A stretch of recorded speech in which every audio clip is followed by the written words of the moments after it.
Welcome to the ITSP Magazine Podcast Network, a modern, innovative multimedia platform, broadcasting ideas and connecting minds. Every company has a story to tell, from the small startup to the large enterprise, and everything in between. This is one of them. We hope you enjoy this brand story conversation.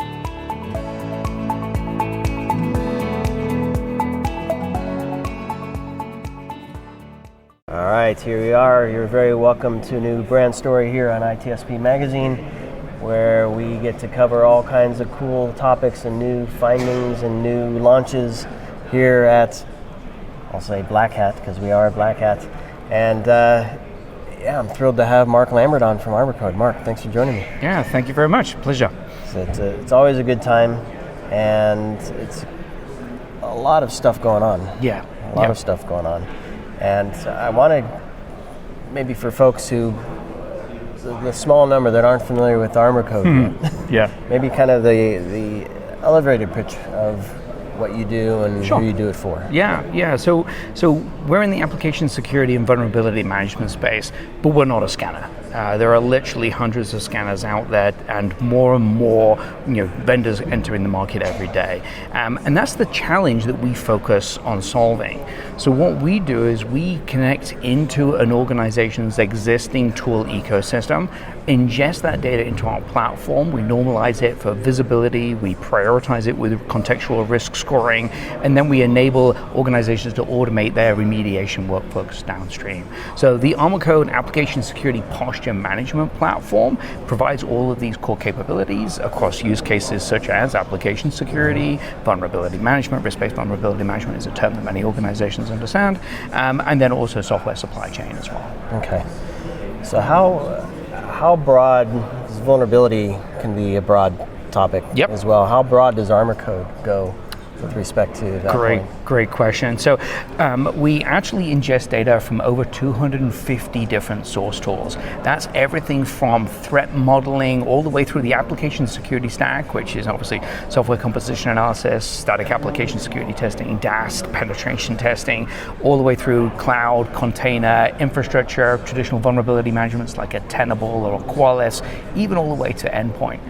We bring all of that data, we integrate with threat intel feeds. We have our own threat intel feed, as well as integrating with open source, such as CISA-CAV, bringing in EPSS data, as well as integrating with commercial feeds like Mandiant or VolDB as well. So you asked me kind of like, what's the breadth? It's pretty broad, and it's not just CVEs. So when people think of vulnerabilities, they normally default to a CVE. That's obviously a published vulnerability. We can leverage threat intelligence there to further do additional risk scoring of that context. We also support vulnerabilities that are found through red teaming or pen testing or bug bounty programs, as well as ingesting of weaknesses. So once we've kind of gone from our reactive mode of reacting to a vulnerability that's being discovered, we can actually correlate that data to the actual underlying weakness, and then organizations can start being proactive with their software security programs and focusing on kind of like the most prevalent weaknesses that they need to address within their organization. So in terms of getting visibility, so all those sources, the breadth up and down for the content that you're collecting and ingesting and I presume painting a picture of what that looks like. To me, that's one side of the coin. The other is, what does the business look like? So 100%. What's the environment? What sector are they in? What tech, kind of with your threat intelligence? So that other side of the coin, how do you work with that? Yeah, so really when we talk about risk and understanding the risk associated with a finding, it could be a vulnerability or a weakness, there's a context that goes along with that, which is your business context. So when we talk about risk scoring, there's the technical risk of the thing that's found, and then the contextual risk or the business impact or the business importance of where it is found. Those two things come together to give us our risk scoring that we can then use to understand our posture across our organization, but then also prioritize tasks as well. So we're not doing a fire drill on every system with the next Log4j jobs, for example. We're focused on our business critical assets, and then maybe like the back-end data sciences application that's not externally facing, it's a your business critical component that can wait 24 hours or 48 hours rather than all of the front-end web apps that we're running our core businesses that need to be escalated. Right. I presume, I don't want to assume, but I presume you are looking at commercial apps, bespoke apps, apps that are built together, pulled together with APIs and whatever else, right? I'm thinking of things like Zapier and whatever, where somebody's building a no-code application, basically, using other pieces. How do you help organizations not just prioritize where they're exposed and how that might impact their business? But there's a lot of teams. Even just that last example, it might be somebody in marketing building an automation workflow, right? That's using stuff. So how do you then work with the business, and more specifically the IT ops and the security ops and the app dev and the DevOps, and to orchestrate all of that? Yeah, well, I mean, I think you touched upon it, like the key challenge. So the first problem is visibility, right? Being able to get an understanding of what exists in my ecosystem. And we do that by connecting to sources of information. The vulnerability scanners, the scanners, the tools themselves, provide one set of inventory information. You can also connect to CMDBs. We can connect to things like your code repositories, identify where code exists there, start build out a very large map of what exists in the organization. And then you can start to operationalize that by tying that back to the teams, giving the teams visibility and engaging them in the conversations. So what normally happens with an organization is we'll connect to the sources of truth, right? Where the data is, where the inventories are. We'll bring all of that data together into the platform, start applying the risk scoring, identifying the things that need to be prioritized, and then it gets handed over for remediation to the development teams. And often this is where you start getting more engagement with the development teams through things like integrations with Jira, for example, and that further refines the process and increases the escalation. And we're very fortunate at ArmorCode to be working with a fantastic community of enterprise class organizations. I mean, this is an enterprise problem, not an individual team problem. And that's what drives up our volume of data that we've been working on. So we often talk about the 3 V's, and these are the things that lay the foundation for our AI functionality. Volume, we've processed over 10 billion findings now within the platform. Variety, this is where we integrate with over 250 different source tools, again, from threat modeling all the way through. And then validation, over 2,000 security professionals leveraging the platform to support over 75,000 developers. So those 3 things together really help us, has helped us build a platform that helps organizations deploy at enterprise scale, and then further drive kind of like the advancements in the technology that we've been doing with the introduction of our AI capabilities. Yeah. So what I hear in there is teams not only find value in what you do, but they're not pulling their hair out and losing sleep because you're there. Yeah, the whole point is to streamline that interaction, right? So, we often see that, organizations, to address the challenge of the rising number of vulnerabilities, we just deploy another scanner.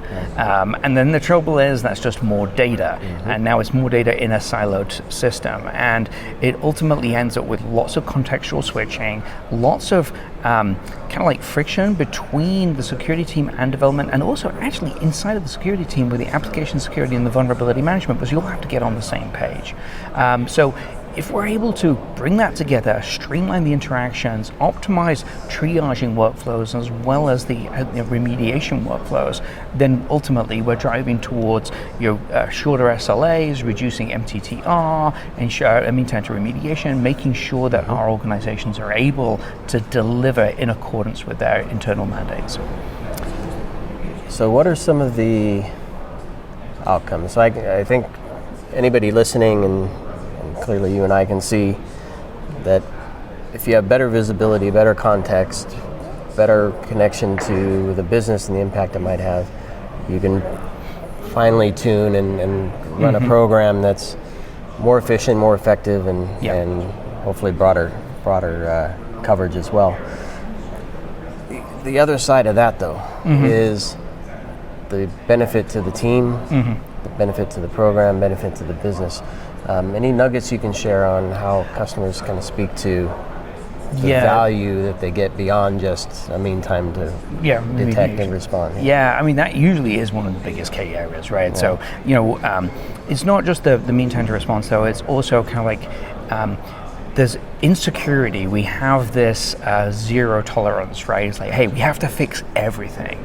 But as we know, the volume of findings and vulnerabilities is just growing exponentially, so we're never going to fix it all. But if we can burn down our debt, if we can proactively identify areas of opportunity for us to protect the business, we're fundamentally reducing our organizational risk. Now, that's a soft benefit. It's difficult to quantify that, but being able to demonstrate that progress, demonstrate the ability that you're burning through your backlog and that you have optimizations in place, and a lot of those optimizations are driven through the capabilities such as AI correlation and AI remediation within the platform to streamline that.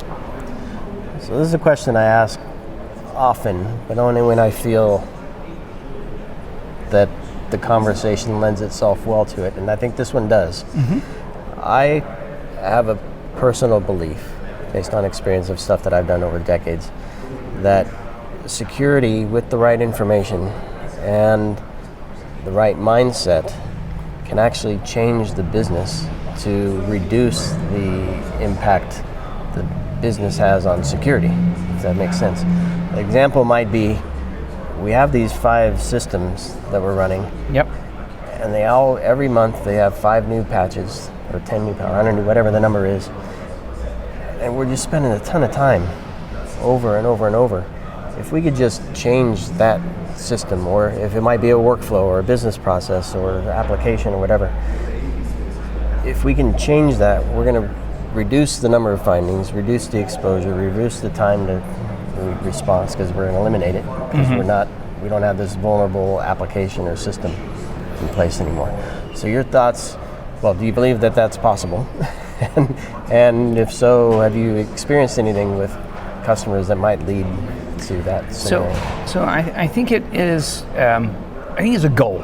Okay. So there are a number of things that need to be in place for us to be able to really kind of like respond in almost a fully automated way. So I mean, the first thing I would say is, we touched upon this a moment ago, right, is the business setting the priorities from the point of view of, hey, these are my crown jewels. And I see that in most enterprise class organizations, especially those in the financial services sector, they will have their set of crown jewels. These are the high value targets that we have to protect at all costs. We're going to define our SLAs there, but everything else we're going to like let you guys figure it out and do it in your own time frame. That's one of the ways that business can help security without kind of like getting in the way, if you like. Right.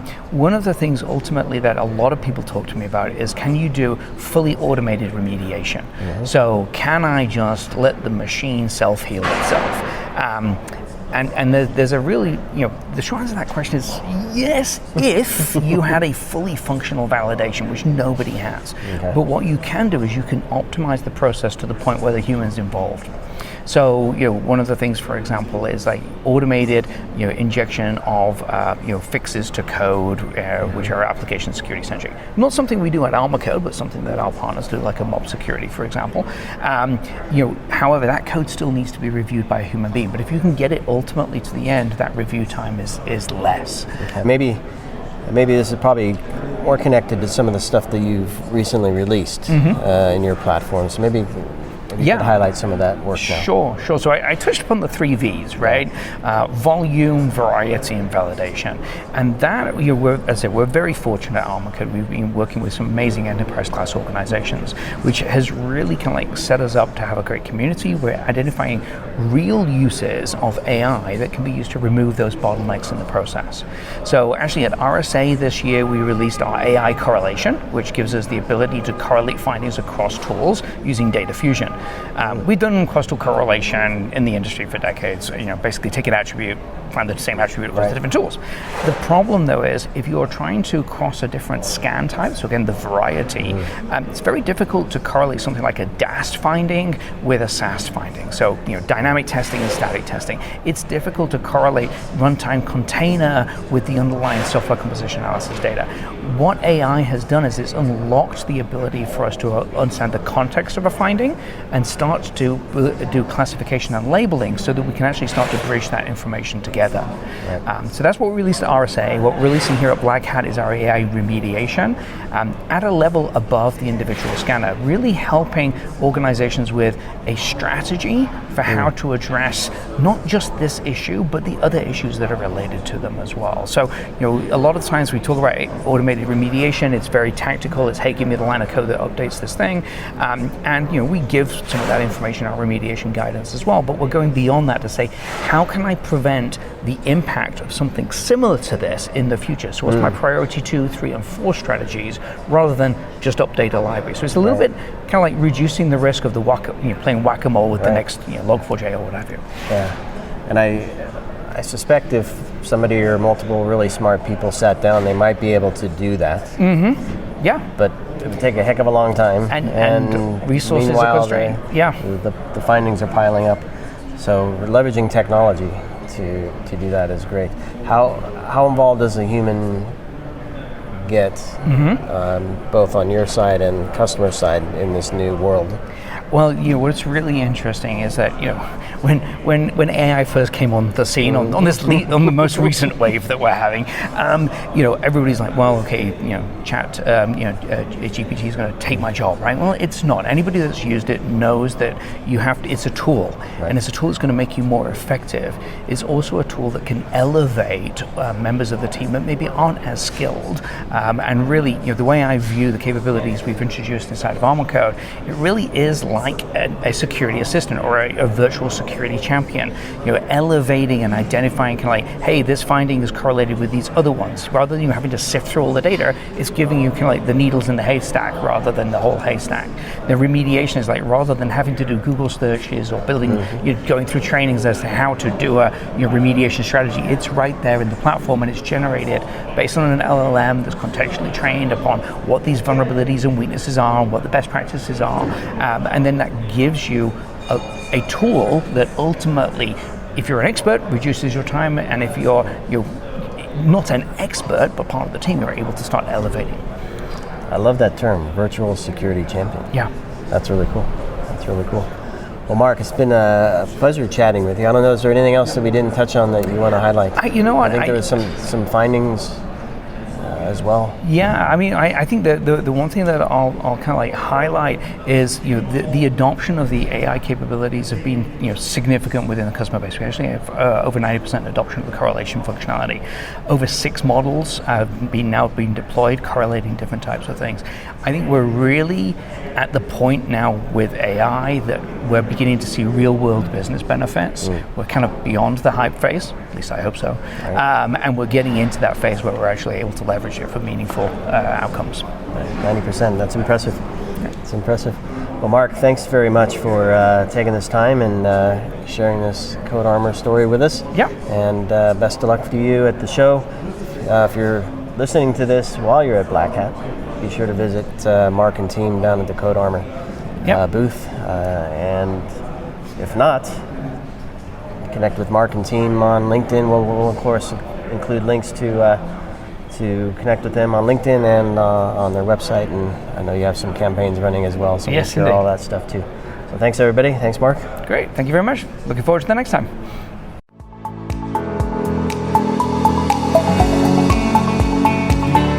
We hope you enjoyed this episode and that you will come back for more brand stories on ITSP Magazine. If you want to share your company's brand story, go to itspmagazine.com and explore our advertising options to learn more. Remember to share this podcast with your friends, family, and colleagues, and stay tuned for more brand stories as we continue our journey toward redefining cybersecurity, technology, and society.